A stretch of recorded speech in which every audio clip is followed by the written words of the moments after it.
அண்ணே சீமான் அண்ணே, கட்சி நடத்துறீங்களா இல்ல ராணுவம் நடத்திட்டு இருக்கீங்களா? கட்சிக்காரங்களை வச்சு ஒரு பொதுக்கூட்டம் போடுங்கன்னு சொன்னா நீங்க ராணுவத்தை வச்சு ஒரு அணிவகுப்பு நடத்துவதை போல ஒரு பொதுக்கூட்டம் என்று சொன்னால் இப்படித்தான் நடத்த வேண்டும் என்று மாற்று கட்சிகளுக்கெல்லாம் வகுப்பெடுப்பதை போல ஆக சிறந்த நேர்த்தியும் நிறைவுமாக ஒரு ஒழுங்கமைவோடு இத்தனை சிறப்பான பொதுக்கூட்டத்தை நடத்தி காட்டியிருக்கின்ற தாய்ப்புலி செந்தமிழன் சீமான் அவர்களுக்கும் கோவை மாவட்ட நாம் தமிழர் சொந்தங்களுக்கும் பெருந்திரளாக கூடிய நாம் தமிழர் உறவுகள் அத்தனை பேருக்கும் முதலில் மிகப்பெரிய வாழ்த்துக்கள். மாநாடு குறித்து ஏற்கனவே சிலர் காணொலியாக வெளியிட்டிருந்தாலும் கூட அதில் சொல்லப்படாத பேசப்படாத ஒரு சில செய்திகளை உங்களோடு பகிர்ந்து கொள்ளத்தான் இந்த காணொலி. பேசுகிற நான் உங்கள் சுடலை, இது உங்கள் பெரு நெருப்பு பரவட்டும்.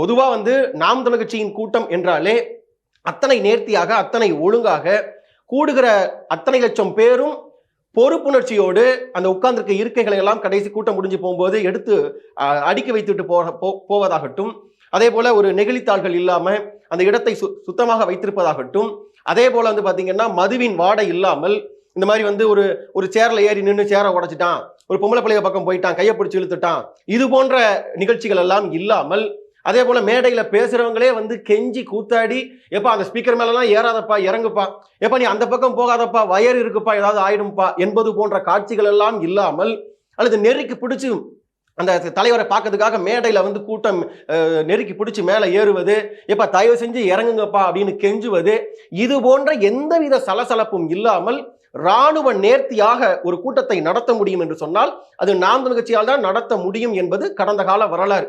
உண்மையிலே இந்த திராவிட இயக்கங்களுக்கும் திராவிட கட்சிகளுக்கும் நாம் தமிழரை பார்த்து வியப்பிலும் வியப்பாக இருப்பதற்கு முதன்மையான காரணமே இதுதான். ஏன் அப்படின்னா, காசு கொடுத்து குவார்டர் கொடுத்து பிரியாணி வாங்கி கொடுத்து கூட்டிட்டு வர்ற கூட்டமே சொல்ற பேச்ச கேட்க மாட்டான். கூட்டம் முடிச்சுட்டு போறப்ப, அதுவும் திமுக மேடைகள்லாம் பாத்தீங்கன்னா கூட்டம் முடிச்சுட்டு போறப்ப தொங்கி இருக்கிற வாழைத்தார பிச்சுட்டு போறது என்ன, இந்த பழங்கள் கட்டி அதை பிச்சுட்டு போவது என்ன, சேரையத்துக்கு தலையில வச்சுட்டு வீட்டுக்கு கொண்டு போறது என்ன, இப்படி எத்தனையோ விதமான அலப்பறை காட்சிகளை எல்லாம் பார்த்து வருகின்ற நிகழ்கால தமிழ்நாடு அரசியல் என்பது வந்திருக்கிற ஒவ்வொரு பிள்ளையும், அதிலும் குறிப்பாக இளைஞர்கள், 80 விழுக்காட்டுக்கும் மேல் இளைஞர்களால் கூடியிருக்கின்ற கூட்டமாக இருக்கின்ற நாம் தமிழர் கூட்டத்தில் இத்தனை ஆண்டு கால வரலாற்றில் அப்படி ஒரு சிறு சலசலப்பு எங்கேயாவது நடந்திருக்கான்னு கேட்டா இல்ல. அதுதான் திராவிடத்திற்கு நாம் தமிழர் மீது இருக்கக்கூடிய பயமும் அச்சமும் அதுதான். அந்த வகையில அந்த வரிசையில தொடர்ச்சியாக 15 ஆண்டு காலமாக இந்த மே 18 நிகழ்வை தொடர்ச்சியாக முன்னெடுத்து வருகின்ற நாம் தமிழர் கட்சி இந்த 15 ஆண்டு கால வரலாற்றில் இந்த ஆண்டு மே 18 கொங்கு மண்ணாக இருக்கக்கூடிய கோவை மண்ணில் கொடிசியா திடலில் பெருந்திரளாக கூடியது. உண்மையிலேயே இருக்கக்கூடிய நாம் தமிழ் சொந்தங்கள் அத்தனை பேரும் சட்டை காலரை தூக்கி விட்டு பெருமையாகவே சொல்ல முடியும், சத்தமாகவே சொல்ல முடியும். 15 ஆண்டு கால நாம் தமிழர் கட்சியின் வரலாற்றிலேயே செய்த மே 18 கூட்டத்தில் மிக அதிகபட்ச எண்ணிக்கையோடு மிக பிரம்மாண்டமாக மிக சிறப்பாக நடந்து முடிந்த கூட்டம் எது என்று கேட்டால் அத்தனை பேரும் தயங்காமல் சொல்லுவோம், இந்த ஆண்டு கோவை கொடிசியாவில் நடந்த இந்த கூட்டம் தான் இருப்பதிலேயே ரொம்ப பிரம்மாண்டமான கூட்டம். இந்த கூட்டத்தில் பாத்தீங்கன்னா களத்துக்கு நாங்க போயிருந்தோம். 2 நாட்களாக அங்க திடல்ல தான் இருந்தோம். அந்த கூட்டத்தில் பாத்தீங்கன்னா கூடுதல் நேர்த்தி, கூடுதல் செய்திகள் இன்னைக்கு இந்த முறை புதிய விடயங்கள் நடந்தது. என்ன அப்படின்னா, குறிப்பா சுற்றுச்சூழல் பாசறை சார்பாக உங்களுக்கே தெரியும், ஒரு ஆயிரக்கணக்கான மக்கள், லட்சக்கணக்கான மக்கள் கூடக்கூடிய இடத்துல அவங்களுடைய முதல் தேவை எதுவா இருக்குன்னு பாத்தீங்கன்னா குடிப்பதற்கு சுகாதாரமான குடிநீர். ஏன்னா உண்ண உணவு, உடுக்க உடை, இருக்க இடம்ங்கிற அடிப்படையில உணவு கூட இல்லாமல் இருந்துடலாம், சில மணி நேரங்கள் இருந்துடலாம், ஆனா நீர் இல்லாமல் அப்படி இருக்க முடியாது. குறிப்பா வயதானவர்கள் கூடுவாங்க, குழந்தைகள் கூடுவாங்க, குறித்த நேரத்துக்கு மாத்திரை போடக்கூடியவர்கள் எல்லாம் கூட இருப்பாங்க. அப்படிப்பட்ட சூழலில் சுகாதாரமான குடிநீர் என்பது முதன்மையான தேவை. மற்ற கட்சிகளை பாத்தீங்கன்னா அந்த கூட்டத்துக்குள்ள வரும்போதே ஒரு போத்தலை கொடுத்துருவாங்க. திமுக எல்லாம் பாத்தீங்கன்னா சரக்கு போத்தலும் சேர்த்தே கொடுத்துருவாங்க, அது வேற விஷயம். ஆனா மற்ற கட்சிகள் குடிநீர் போத்தல் கண்டிப்பா கொடுப்பாங்க. ஒரு 1,00,000 பேர் கூடுகிற ஒரு மாநாட்டில் அத்தனை பேருக்கும் போத்தலை கொடுத்தோம்னா அந்த ஒரு நிகழ்வுல மட்டுமே 1,00,000 போத்தல்கள் சேர்ந்துரும். அது கழிவு தான், அது குப்பை தான். அந்த 1,00,000 குப்பைகளும் மாநாடு முடிஞ்ச இரவே அது இந்த மண்ணுக்கு கேடு தரக்கூடிய, இந்த மண்ணை கெடுக்கக்கூடிய வேலையை தொடங்கிடும். அந்த வகையில தொடர்ச்சியாக இந்த மண்ணை காப்பதற்கான, மண்ணை மீட்பதற்கான சுற்றுச்சூழல் குறித்து பேசி வருகின்ற நாம் தமிழர் கட்சி, அதிலும் குறிப்பாக கட்சியில மாணவர் பாசறை, இளைஞர் பாசறை, வழக்கறிஞர் பாசறை, மகளிர் பாசறை போல சுற்றுச்சூழலை பாதுகாப்பதற்கென்றே ஒரு தனியாக ஒரு பாசறையை வைத்திருக்கின்ற நாம் தமிழர் கட்சி இந்த முறை அது போன்று சிக்கல்களுக்கு மாற்றாக தீர்வாக யோசித்த போதுதான் உண்மையிலேயே சொல்றேன், அந்த மாநாட்டு திடல்ல நீங்க வந்து பார்த்திருந்தீங்கன்னா தெரியும், தமிழ்நாட்டில் மட்டும் இல்ல, இந்தியாவில் மட்டும் இல்ல, உலகத்திலே இதற்கு முன்பாக இது போல ஒரு மாநாட்டில் குடிநீரை விநியோகிப்பதற்கான இந்த முறை போன்று ஒரு முறையை இதுவரை எவரும் பயன்படுத்தி இருக்கவே வாய்ப்பில்லை என்பதை எங்களால் அடித்து சொல்ல முடியும். என்ன அப்படின்னா, ஒரு மண்பானையில தண்ணி வைக்கலாம் மாற்றாக, ஆனா எத்தனை மண்பானை வைக்கிறது, எத்தனை மண்பானை வைப்பது, அத்தனை மண்பானைகளுக்கும் தண்ணீரை கொண்டு போய் வந்து குறைய குறைய தேவைக்கு ஏற்றபடி நிரப்புவது எப்படி, அது சாத்தியமில்லாத ஒன்று. அதே போல வேற என்னதான் வழிமுறை இருக்கு அப்படின்னு பார்த்தப்ப, திடல்ல உட்கார்ந்திருந்த அந்த ஆயிரக்கணக்கான மக்களின் இருபுறமும் நேராக ஒரு தண்ணீர் குழாய் ஒன்றை பதிச்சு அதுல ஒவ்வொரு வரிசைக்கு நேராகவும் வந்து அந்த தண்ணீரை திறந்து பாதுகாக்கப்பட்ட போத்தல்கள்ல வந்து அதை நிரப்பிக்கொண்டு தண்ணீர் தேவையை தீர்த்து கொள்கின்ற அளவிற்கு ஒரு நேர்த்தியான வடிவமைப்போடு செய்திருந்தார்கள். இனி வருகின்ற காலங்களில் இதே போன்ற இந்த ஃபார்முலாவை வந்து மாற்றுக் கட்சிகளும் பயன்படுத்த வேண்டும் என்பதை நாம் தமிழர் கட்சியின் சுற்றுச்சூழல் பாசறை சார்பாக முதலில் ஒரு கோரிக்கையாக வைக்க விரும்புகிறோம். அதை தாண்டி இப்படி ஒரு தீர்வை யோசித்து அதை செயல்படுத்திய சுற்றுச்சூழல் பாசறை உறவுகளுக்கு எத்தனை முறை நன்றி சொன்னாலும் வாழ்த்துக்கள் சொன்னாலும் அது தகும். இது ஒண்ணு. அடுத்ததா வந்து பாத்தீங்கன்னா குருதி கொடை பாசறை, அதுவும் குறிப்பாக வந்து எத்தனையோ கட்சிகள் இருக்கின்ற போது குருதி கொடைக்காக ஒரு பாசறையை வைத்திருக்கின்ற கட்சியும் நாம் தமிழர் கட்சி தான். அந்த வகையில தொடர்ச்சியாக தமிழ்நாட்டில் இத்தனை கட்சிகள், இத்தனை இயக்கங்கள், இத்தனை அமைப்புகள் இருந்தாலும் கூட தொடர்ச்சியாக ஒரு அவசர தேவைக்கு, ஒரு விபத்து ஆயிடுச்சு, ஒரு அறுவை சிகிச்சை ஆயிடுச்சு, ரத்தம் தேவை என்று சொன்னால் தமிழ்நாட்டில் எந்த பகுதியில் இருந்தாலும் அடுத்த 1 மணி நேரத்தில் வந்து எந்த வகையான குருதி தேவைப்படுகிறதோ அதை தேவைக்கும் அதிகமாக கொடுக்கின்ற அளவிற்கு கட்டமைப்பு வலுவோடு இருக்கிற ஒரு பாசறை தான் வந்து நாம் தமிழர் கட்சியினுடைய குருதி கொடை பாசறை. அவங்க 15 ஆண்டு காலமாக சிறப்பாக செயல்பட்டு வருகின்ற குருதி கொடை பாசறை இந்த மே 18 நிகழ்வுல புதுசா என்ன செஞ்சிருந்தாங்க அப்படின்னா வந்து ஒரு அவசரகால ஊர்தி, ஆம்புலன்ஸ் சொல்லக்கூடிய ஒரு அவசரகால ஊர்தியை வந்து அண்ணன் சீமானின் தலைமையில், அந்த ஓட்டுநர் அவருடைய பெயர் கூட எங்களுடைய தலைவர் மேதகுவே பிரபாகரனுடைய பெயரை தாங்கி நிற்கின்ற எங்களுடைய பாசறையினுடைய உறவு ஒருத்தர் வந்து சாவியை பெற்றுக்கொண்டார். அண்ணன் சீமானவர்கள் வெளியிட்டார். அந்த ஆம்புலன்ஸ் சேவையானது நாம் தமிழர் கட்சி குருதி கொடை பாசறை சார்பாக நாட்டு மக்களுக்காக அர்ப்பணிக்கப்படுவதாக அண்ணன் சீமானவர்கள் அறிவித்து, அது ஒரு பெரிய சாதனை என்று சொன்னால், அதை தாண்டி வந்து பாத்தீங்கன்னா குருதி கொடை பாசறை சார்பாக என்ன அறிமுகம் செஞ்சிருக்காங்க அப்படின்னா, இனிமேல் குருதி கொடுக்கின்ற அத்தனை பேருக்கும் வந்து 2 லட்சம் ரூபாய்க்கு வந்து மருத்துவ காப்பீடு வந்து கொடுக்கப்படும் அப்படின்னு சொல்லி, யாரெல்லாம் குருதி கொடுக்க வருகிறார்களோ வந்து முடிச்சதுமே ஒரு விண்ணப்பத்தை பூர்த்தி செய்து அதை வந்து அரசோடு இணைந்து அதற்கு சில சில சில செலவு செய்து சில வேலைகள் செய்து அந்த 2 லட்சம் ரூபாய்க்கான காப்பீட்டை உடனடியாக வந்து குருதி கொடுத்தவர்களுக்கு அந்த நிமிடமே நாங்கள் வந்து கையில கொடுத்துருவோம் அப்படின்னு சொன்னாங்க. உண்மையில் இது பாராட்டப்பட வேண்டிய ஒரு பெரிய செய்தி. ஏன்னா நிறைய பேர் இன்னைக்கு வந்து பாத்தீங்கன்னா அந்த காப்பீடினுடைய மகத்துவம் வந்து பலருக்கும் தெரியறது இல்லை. ஏன்னா சிக்கல் வந்ததுக்கு பின்பாகத்தான் வந்து அது பற்றி நம்ம யோசிப்போம். விபத்து என்பது எதிர்பார்த்து நடப்பது இல்லைதான், ஆனால் நடந்துடுச்சு உடனடியாக வந்து பாத்தீங்கன்னா ஒரு காப்பீடு இருந்ததுன்னு சொன்னா நமக்கு வந்து அந்த நேரத்து பதட்டத்தை தணிப்பதற்கு பெரிய உதவியா இருக்கும். அப்படித்தான் வந்து 2 லட்சம் ரூபாய் காப்பீடு என்பது நேற்றைய தினம் தொடங்கி இருக்கு. மரியாதைக்குரிய எங்களுடைய அண்ணி திரு கைல்வெளி சீமானவர்கள் தான் வந்து முதல் நபராக வந்து குருதி கொடுத்து அந்த காப்பீடை பெற்றுக்கொண்டு அந்த இதில் கையெழுத்திட்டு தொடங்கி வைத்தார். இனி வருகின்ற காலங்களில் எவர் வந்து குருதி கொடுத்தாலும் அவர்களுக்கு வந்து 2 லட்சம் ரூபாய் காப்பீடுன்னு சொல்லி பாசறை சார்பாக அறிவிச்சிருக்காங்க. அதனால் குருதி கொடை பாசறை தன்னுடைய அடுத்த கட்டத்துக்கு நகர்ந்ததாகத்தான் இந்த நிகழ்வு நம்ம பார்க்க முடியுது.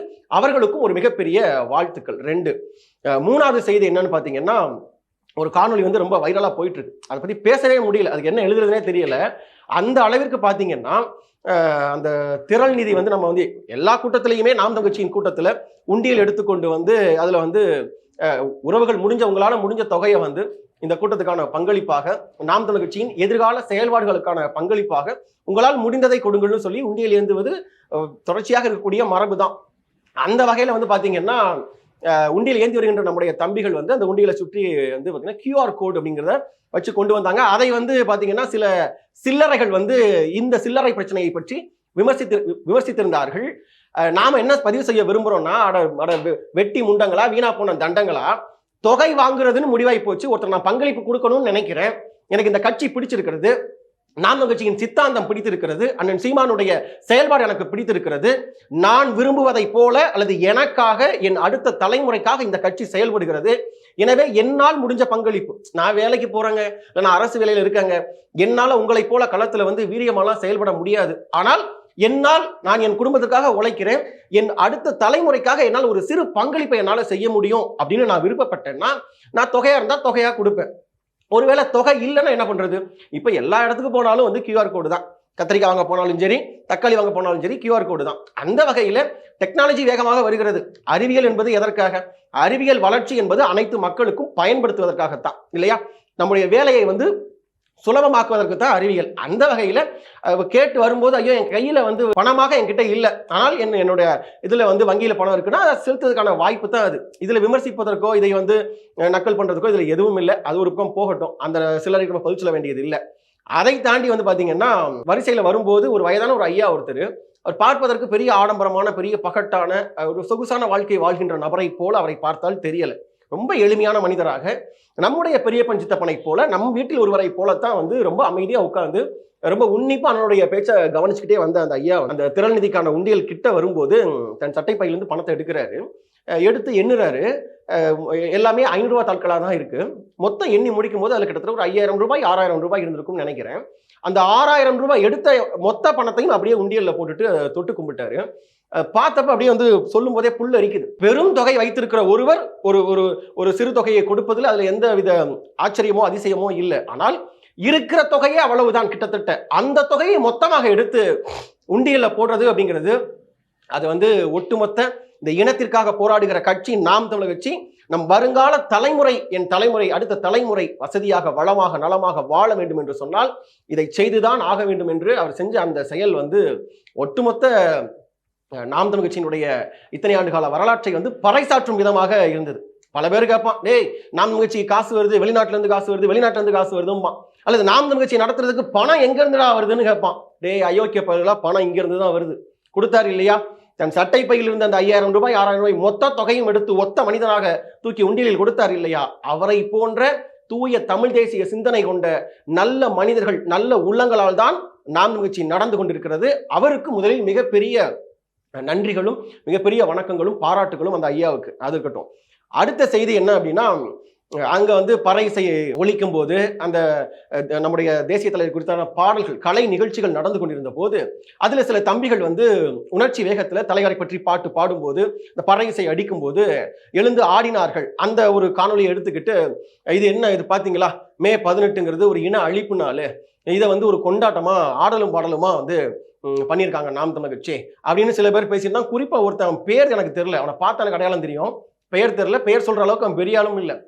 ஒருத்தன் காணொலி எடுத்து பேசியிருந்தான். அடைய அயோக்கிய பயல்களா, பொதுவாகவே தமிழனுடைய மரபில் ஊறியது பறை இசை. பறை இசையை அடிச்சா எந்த நேரமாக எந்த சூழலாக இருந்தாலும் பறை இசை அடிக்கின்ற போது அவன் எழுந்து ஆடுனாதான் தமிழன். அப்படிப்பட்ட ஒரு நிகழ்வு தான். ஏன் சாவு வீட்டில் நம்ம வந்து ஆடுறது இல்லையா? அது மரபு தானே. ஆம், இறப்பு வந்து ஒரு துக்கம் தான், துக்கமான நிகழ்வு தான்.